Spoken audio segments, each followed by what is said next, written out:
Right, I'm back here now with part 2, stripping down the Rolls-Royce, and I'll just give you a recap on what my thoughts were on the last video.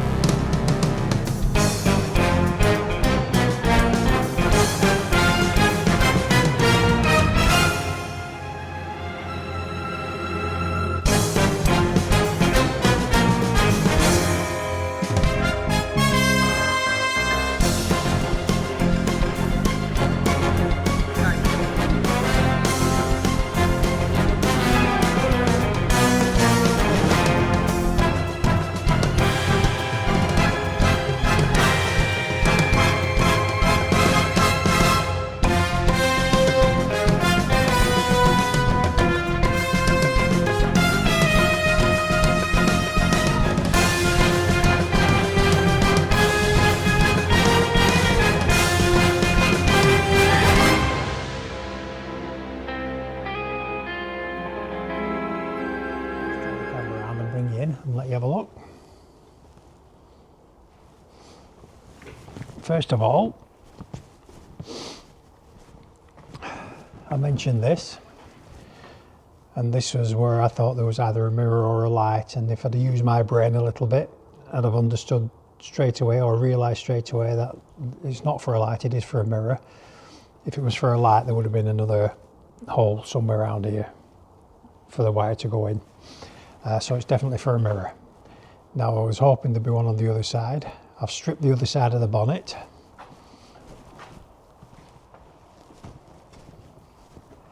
And as you can see on this side, there's no signs of any mirrors.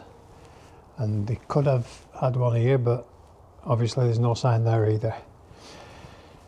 Part 2 of what I was thinking last time was the colour. This colour is what looks to be the original colour, but when I was checking, Barker offered 2 colours in the 30s which were metallics, and one was a grey and one was a silver, and the silver, from what I can gather, was done with fish scales, and it was they were ground up fish scales in the lacquer and a pigment, and then that applied. And as I'm thinking back to earlier times when I was doing restoration, also doing woodworking and stuff, the older lacquers, what they used to yellow. So because they deteriorated in the sun and with old age, they'd start staining into a yellowy colour. And I think that's what's happened here. I think this original colour, which I originally thought was a champagne colour, is actually a silver, and it's started to yellow.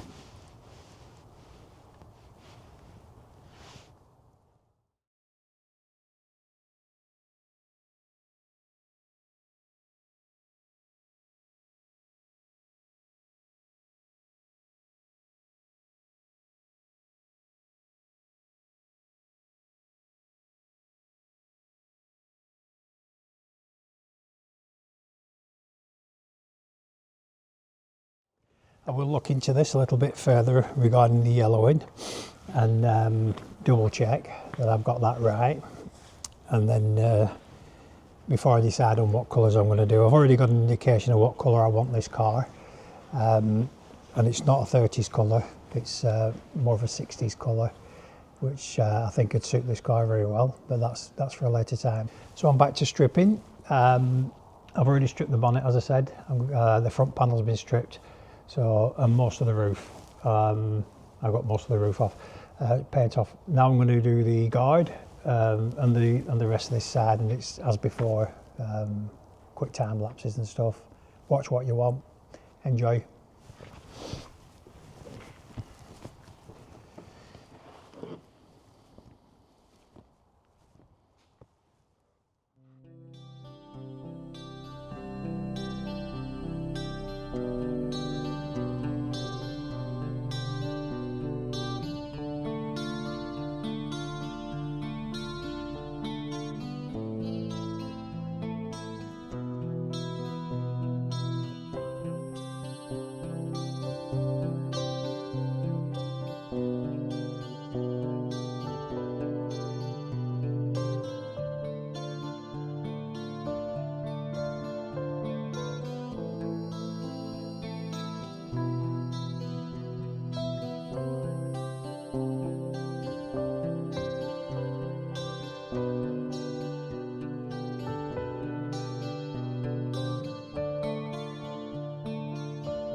This video is going to be bigger than Ben Hur if I don't stop it here.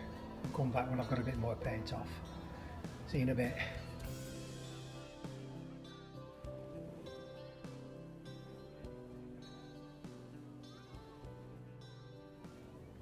Right, we're making progress slowly. We've got most of the paint off. I've a little bit to do on the rear window. Let's have a look.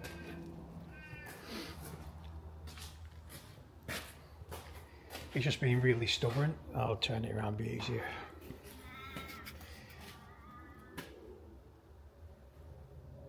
Most of it's off. I've just got to get these bits off here.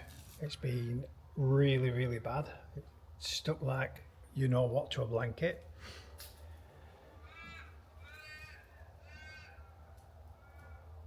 And what the stripper seems to be doing, even though it's the same stripper I used as the other side, it seems to be just making the top coat wet, but the coats underneath untouched. So it just seems to be taking a long time to get this piece off, get this bit of paint off. But we're nearly there.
Now as for the paint progress, it's been very difficult to get this paint off on this side for some reason, a lot more difficult than the other side.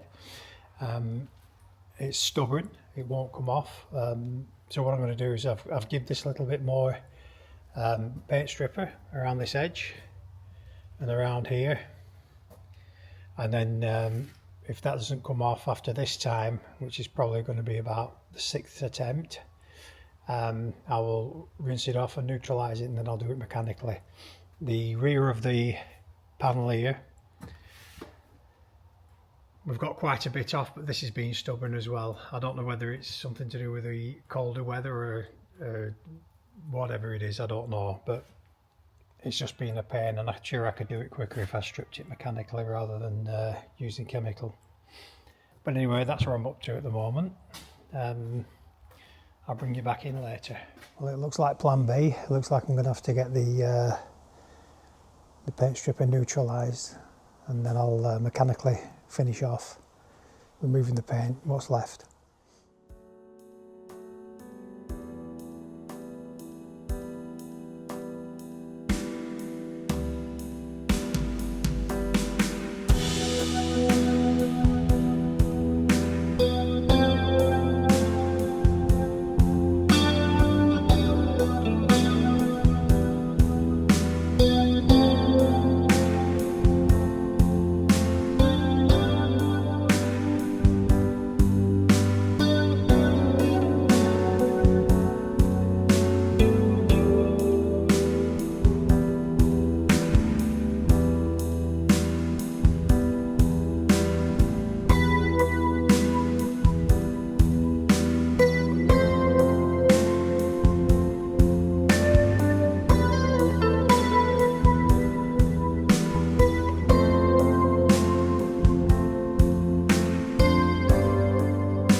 Right, what have we got? We've got a lot of movement on this side. We're looking at the doors. Now the levels drop. It's not flush that way. Hold on, let me get you in camera. It's not flush that way. So there's a step there, so the door's too far in. This door on this side, don't know if you can see this. Let me get you in again. Dear me, hang on. There's quite a bit of movement there. So that says to me what happens here. On these wooden frames, what you get is they make the timber frame up and they have the hinges on and everything, and then they put a steel, I think it'll be steel on this, I'm not sure, it could be aluminium piece, and they either nail it or screw it to the wood. If it's nailed it'll be easy, if it's screwed it'll be a little bit more difficult, but they put that in and then they set the gap up and then they put the skin on and fold the skin round. So basically on the tops of the doors, which I'll show you on here,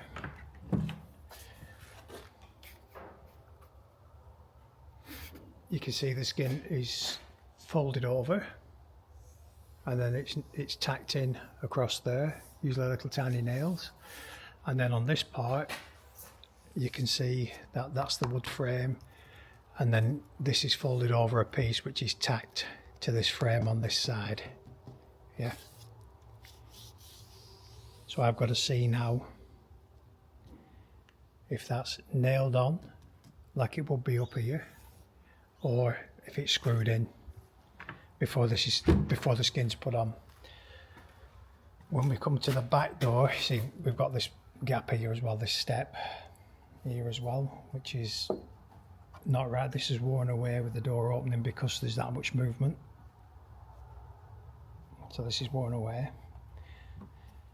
This door's dropped and you can see here a big gap. Now there's no gap here,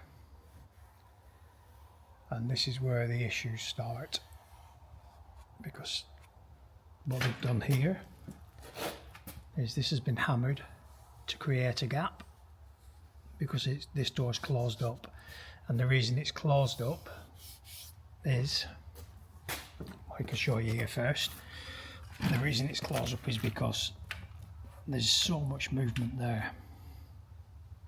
I don't know if you can see that really, but you can see that moves quite a lot, and the reason it's moving is because the timber frame here has come free, so the glue has failed it. So when I pull on that, you can see all that lot moving.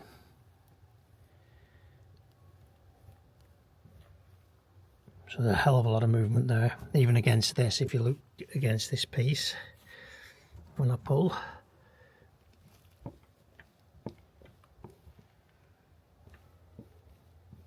there's a lot of movement. So I think this skin's going to be coming off anyway. And the other issue, if I grab a straight edge, that's straight enough. When you look at the flow of a car, the free flow of a car, everything is a continuous flowing line. Not exactly straight, but if it's a curved body like this is, the line that comes through it flows. And what's happening is, if we look at these, where the steps are, you can see massive gap, and then when you look on these should be the same. There should be a nice flow, and obviously on this one, if I can get in, it's terrible. This has been pushed right in. I think what they've done is, when they've tried to tap this in, you see where it's crushed all the, and when they've tapped that in to create a gap, they've tried tapping this in, and because right up here it doesn't move, this is bulged out. So we've got a big bulge, no gap, and then the door right up against it. So this door will probably be my first job to take off, and then I'll see how I go, see if I can strip it down and then have just the wooden frame in there. But I need to do some investigation first and see what I can do to get this door right. If I move from there, then I can move on to the other door. But this one's the worst, with the big bulge out there. It sticks out way too far. Too much movement. But that's where I'm up to on that. I'm just on the back now. I have to just strip this piece off, sanding it off now. There'll be loads of DA marks on this, but I'll try and get rid of them. But then I've just got that to do, and then that's the bulk of it off. The other thing I want to point out is I'm not going down here with the sander around these edges and these edges, for the simple reason is if I use the DA sander there or anywhere near the chrome work, if the sanding pad catches it, it'll scratch it, and then that means I'd have to replace the glass. So if you're doing any mechanical sanding, don't go anywhere near your glass. Do that by hand, or persevere. I will persevere on this one with the paint strip around these edges. Even if it takes me another 2 days to do it, I will persevere with paint stripper rather than scratch the glass, because that will be expensive.